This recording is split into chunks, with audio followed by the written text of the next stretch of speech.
Pwede ba online filing ang Pag-ibig MPL refund?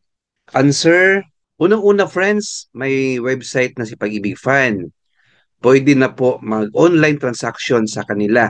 Pwede po Pag-ibig MPL or salary loan, pero hindi po pwede ang Pag-ibig MPL refund.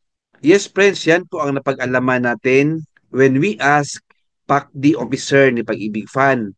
Ang pag-file ng Pag-ibig MPL refund ay personal filing po or over the counter. Simple said, sa branch po ito at hindi po ito through online. Hindi po allowed kasi for now, wala pa silang facility sa Pag-ibig MPL refund online filing. Only Pag-ibig MPL or multipurpose loan ang pwede.